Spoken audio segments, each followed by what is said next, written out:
Assalamualaikum warahmatullahi wabarakatuh. Alhamdulillahirabbil alamin hamdan katsiran thayyiban mubarakan fi kama yuhibbu rabbuna wa yarda. Asyhadu an la ilaha illallah wahdahu la syarika lah wa asyhadu anna Muhammadan abduhu wa rasuluhu wa ba'du. Yang membuat kita berada di sini pertama karena kita masih diberi umur. Ada banyak yang pernah duduk di sini sekarang tidak bisa lagi karena sudah tidak ada. Salah satunya saudara kita, jamaah kita, Bapak Haji Ilyas. Bapak Haji Ilyas yang sering bersama sholat di sini, kemudian ngaji bareng di sini, tadarus juga bulan Ramadan. Kemudian Jumat lalu masih berada di situ duduknya. Sekarang inna lillahi wa inna ilaihi raji'un, beliau sudah tiada. Jadi karena umur, yang kedua karena kita sehat, Bapak-bapak. Kalau kita nggak sehat, juga banyak yang mau berada di sini tapi tidak sehat, jadi nggak bisa. Dan yang ketiga, umur ada, sehat ada, tapi tidak dapat hidayah, itu juga tidak bisa berada di sini. Jadi kita berada di sini itu karena tiga faktor diantaranya. Karena umur, karena sehat, nikmat sehat, karena nikmat hidayah. Surat Al-An'am 125. Wa man yuridillah ayyahdiyahu. Siapa yang Allah kehendaki mendapat petunjuknya, yaj'al yasrah sadrahu, akan Allah jadikan dadanya itu lapang, mudah, ringan untuk melangkahkan kakinya ke sini. Yasrah sadrahu lil Islam, akan lapang dadanya untuk menjalankan agama Islam. Jadi bangun subuh itu mudah, semangat, itu alhamdulillah kondisi kita bisa seperti itu karena hidayah dari Allah. Sebaliknya, wa man yurid an yudillah, siapa yang Allah kehendaki kesesatannya, yaj'al sadrahu, Allah jadikan dadanya itu dayiqan harajan, sempit dan sumpek, sempit dan berat dan susah. Harajan itu susah, dayiqan harajan, sempit dan susah. Ka'annama yas'adu fis sama, seperti naik ke langit. Baik, kita lanjutkan materi salat menurut berbagai madhab. Kemarin sampai kepada syarat salat ada 9. Islam, balik, berakal atau tamyiz, ya. Berakal itu tamyiz. Raf'ul hadas, tidak berhadas, itu suci badan dari pakaian dan hadas, dari najis, ya. Ijalatun najasah, tidak terkena najis. Satrul aurah, menurut aurat. Dukhulul waqt, masuk waktu. Istiqbalul kiblah, menghadap kiblat. Dan 9 itu niat. Niat itu bisa masuk sebelum syarat sholat, karena sebelum sholat niat sudah ada. Juga niat bisa masuk kepada rukun sholat. Ketika sholat juga sholat, niat itu ada terus. Baik, syarat pertama adalah Islam. Semua amalan orang kafir termasuk sholat tidak diterima. Firman Allah itu, saya bawa aja. Wa qadimna ila ma amilu min amalin faja'alnahu. haba'an mansura. Dan kami hadapi segala amal yang mereka kerjakan. Qadimna, kami hadapkan ya katanya, segala amal yang mereka kerjakan itu ila ma'amilu, lalu kami jadikan amal itu bagaikan debu berterbangan, tidak ada faedahnya. Di sini di surat At-Taubah juga, maka lil musyrikina ayyamuru masajidallah, tidak pantas orang-orang musyrik itu memakmurkan masjid Allah. Jadi untuk memakmurkan masjid Allah itu syaratnya ya tauhid. Sedangkan mereka mengakui bahwa mereka sendiri kafir. Itulah orang-orang yang biasa-biasa, yang sia-sia pekerjaannya. Nah, ini kalimatnya ini. Itulah orang-orang yang sia-sia pekerjaannya. Maksudnya orang kafir, orang bukan muslim. Mereka kekal di dalamnya. Kenapa orang kafir itu tidak diterima amalannya? Karena orang kafir ketika beribadah tidak ada niat, tidak ada tujuan untuk mendapat ridho Allah. Kenapa gak ada niat mendapat ridho Allah? Dia sendiri gak percaya, boro-boro meniatkan untuk itu. Orang yang percaya kepada Allah juga kalau niatnya gak benar juga gak terima juga, apalagi orang kafir yang tidak percaya kepada Allah. Sudah pasti itu logikanya seperti itu. Akil rufi'al qalam an salasatin. Rufi'ah itu tidak ditulis, diangkat artinya. Pena tidak dituliskan, tidak diwajibkan maksudnya. Rufi'al qalam tidak dikenai kewajiban. Pena pencatat amal dan dosa diangkat. Rufi'ah itu diangkat dari 3 golongan. Yang pertama anin naimi hatta yastaiqidhu, dari orang yang tidur hingga dia bangun. Orang tidur itu tidak kena kewajiban 3 hari tidur misalnya. Salatnya orang yang ketiduran itu kalau dia sudah bangun. Ashabul Kahfi itu tidak ada ibadah 300 tahun, 309 tahun. 300 tahun versi tahun Syamsiah, 309 tahun versi tahun Qamariyah. Dan itu pas itu. Luar biasa Allah jawabannya itu di Quran surat Al-Kahfi. Jadi yang kedua, jadi kalau orang tidur Pak dari duhur bangun-bangun isya. Nah, salatnya itu setelah isya aja nanti. Setelah dia bangun, setelah dia ingat. Seperti yang tidur adalah orang lupa. Tiba-tiba Bapak ingat, tadi isya saya kan sholat dah. Iya saya tidur dari isya itu baru bangun subuh baru ingat sekarang lagi. Ya udah sekarang berdiri sholat isya. Ketika bangun saja. Kalau masalah di bawah juga saya tulis sih. Wa anil mubtala hatta yabra, dan dari orang yang gila hingga ia waras. Yabra. Wa an sabihi hatta yakbar, dan dari orang yang anak kecil hingga dia balik. Yang kedua ini ada hadis yang lain dan kalimatnya beda. Di sini wa anil mubtala hatta yabra ya. Di hadis lain ada kalimatnya gini. Wa anil majnuni hatta yakila. Itu di hadis yang lain.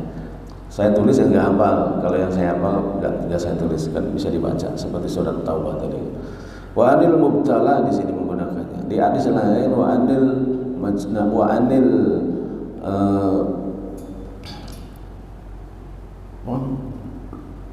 hatta ya berdoa di sini di hadis lain wa anil majnun hatta ya gila, dari orang gila hingga ia waras. Artinya sama sih.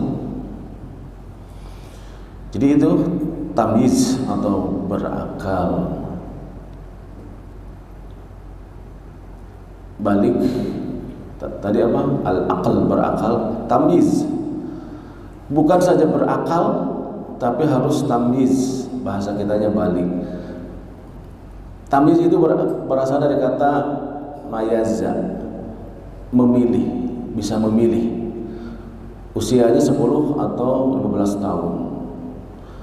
Dari Amr bin Shu'aib, Rasulullah SAW bersabda, murru auladakum bis shalah. Perintahlah anak-anakmu untuk menjalankan sholat wahum abna, ketika dia kecil. Ketika dia kecil, yaitu sab'a sinin, 7 tahun. Perintah mengerjakan sholat itu mulai dari 7 tahun. Jadi kalau 5 tahun belum disuruh sholat. Kalau ikut ke masjid segala macam, ikutin aja nggak apa-apa. Tapi jangan disuruh dulu. Terus wadribuhum 'alaiha wa hum abna ashrin ya. Pukullah anakmu, pukullah mereka ketika mereka mencapai 10 tahun.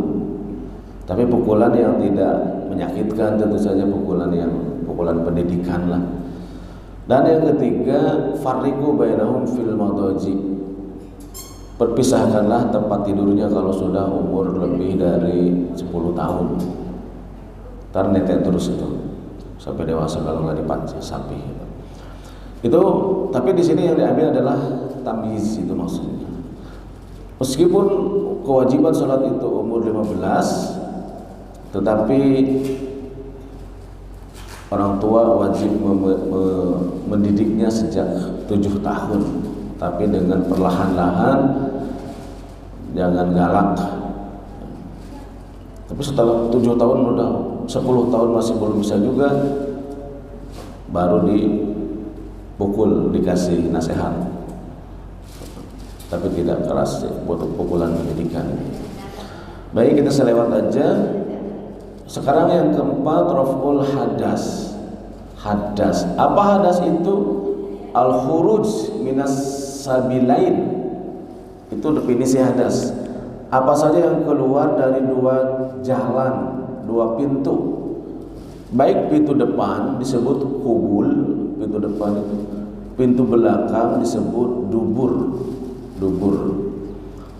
Baik bentuknya padat, cair atau angin. Keluar dari kubul atau dubul itu namanya berhadas.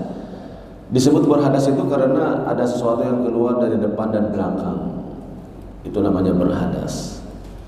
Hadas ada 2, hadas kecil seperti kita tahu, ada buang angin, buang air kecil, buang air besar. Cara menghilangkan hadas adalah dengan berwudu. Tentu saja kalau buang air itu bukan langsung wudu, tapi ada istinja dulu namanya. Cara menghilangkan hadas dengan istinja dan wudu. Kalau istinja saja belum selesai. Hadas besar seperti haid, nifas, dan berjima, cara menghilangkannya dengan mandi besar.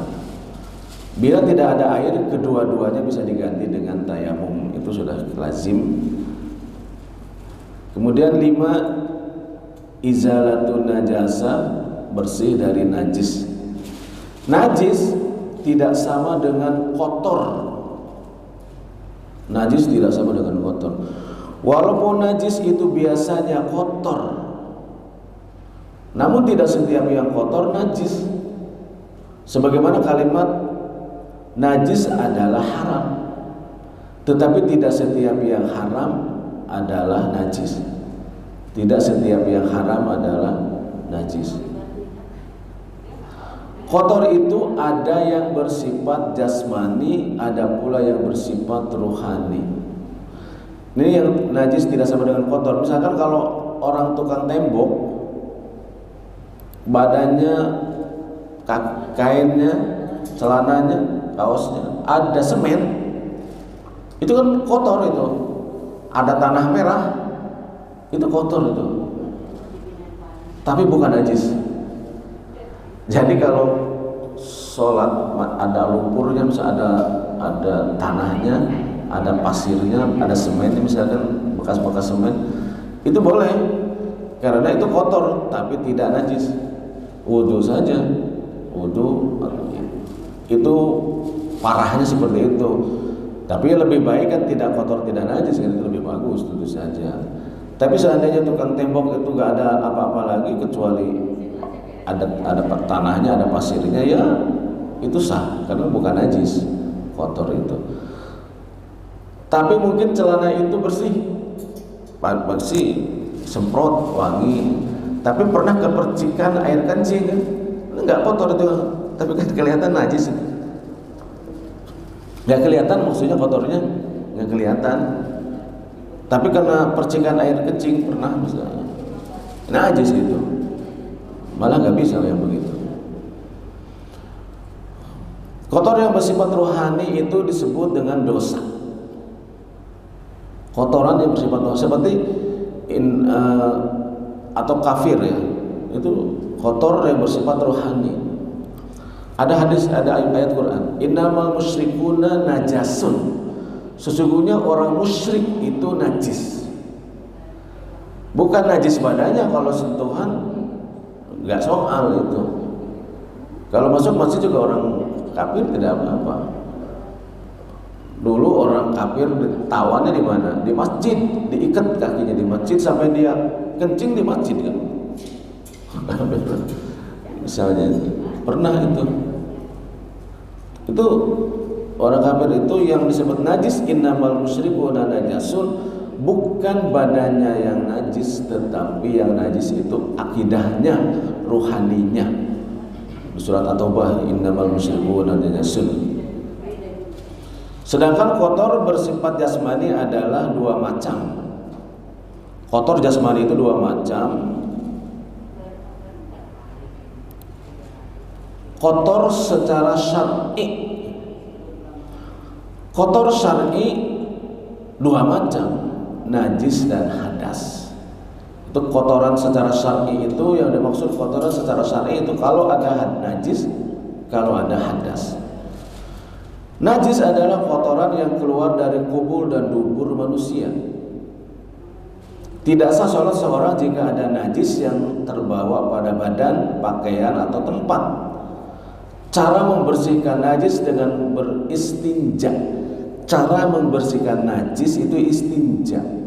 Maksudnya setelah kencing, setelah berak, setelah itu istinja. Firman Allah, wasiyabaka fatahhir, pakaianmu bersihkanlah. Itu kotor ya, itu najisnya. Hadas sekarang itu peristiwa atau keadaan seseorang setelah buang kotoran. Peristiwa orang setelah buang kotoran itu peristiwa berhadas namanya. Cara menghilangkannya dengan wudhu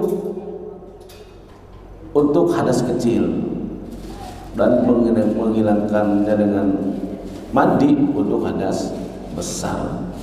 Pengganti keduanya adalah cukup dengan tayamum. Dua, tadi kotor secara syar'i. Kotor syar'i. Kotor secara estetika. Kotor secara estetika. Keringat, air liur, itu enggak najis itu, Pak. Ingus, enggak najis itu. Cuma kotor secara estetika. Semuanya bisa disebut dengan kotor, tetapi tidak najis. Keringat, air liur, ingus, maaf bahkan, nggak enak nyebutnya ya, sperma yang nempel di sarung misalnya, itu tidak dicuci, tidak pernah dikerik doang. Ini cerita fikih begitu. Tidak kotor, tetapi secara tidak najis, tetapi itu kotor secara estetika. Semuanya kotor disebutnya, tapi tidak najis. Membersihkannya dengan tandhif. Tandhif itu kalau bentuk masdar, ini tandhif bentuk masdar ya, itu menjaga kebersihan. An-nadhafatu minal iman, itu bukan hadis ya. kebersihan itu sebagian dari iman. Yang dimaksud yang ini, bersih dari keringat, air liur, ingus, halaman kotor, kamar mandi kotor, itu tantib, itu cara membersihkannya. Bukan toharoh. Jadi membersihkan air liur, ingus itu bukan toharoh kategorinya. Disebutnya itu tantib. Toharoh itu membersihkan dari hadas dan najis. Itu beda itu.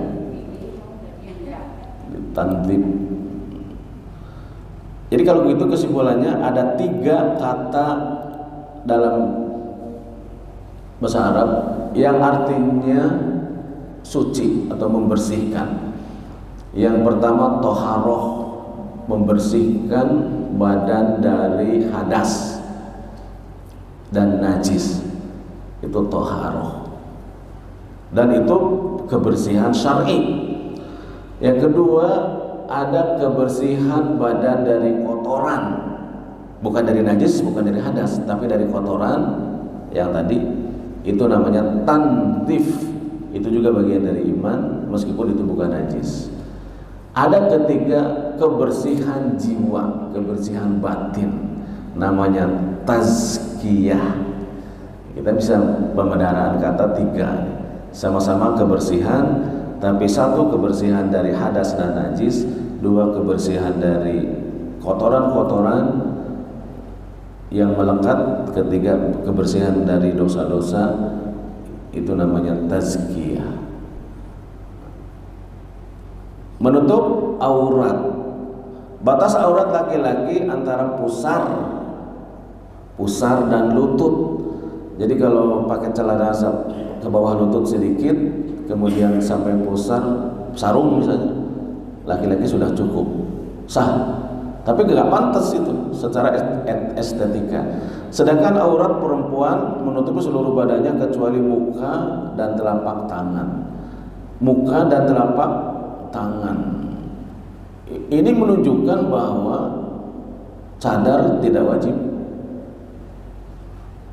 Menurut ini ya, sebagian jumhur ulama, cadar tidak wajib itu diantara alasannya ketika tawaf itu wajib dibuka, dan gak boleh ditutup muka itu.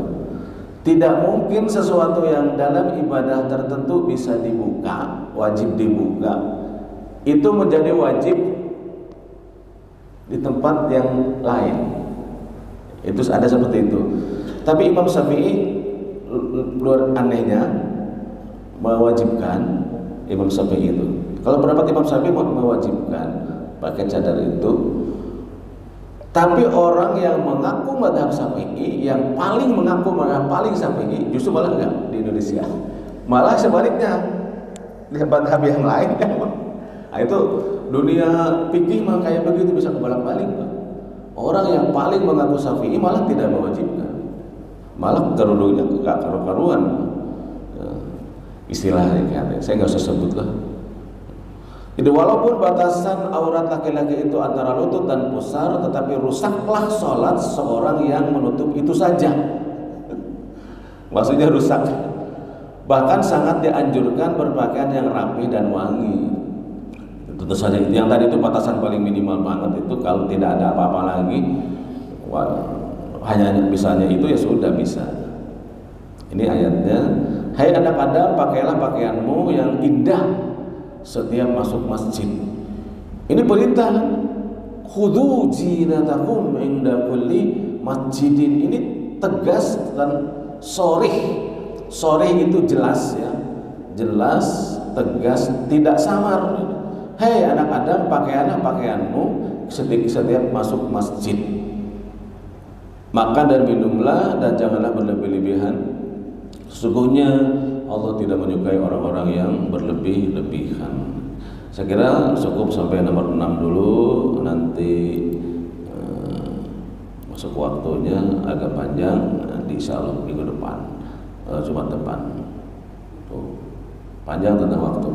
Kita akhiri aja dengan kafaratul majlis. Subhanakallahumma wa bihamdik, asyhadu an la ilaha illa anta, astaghfiruka wa atubu ilaik. Wassalamualaikum warahmatullahi wabarakatuh.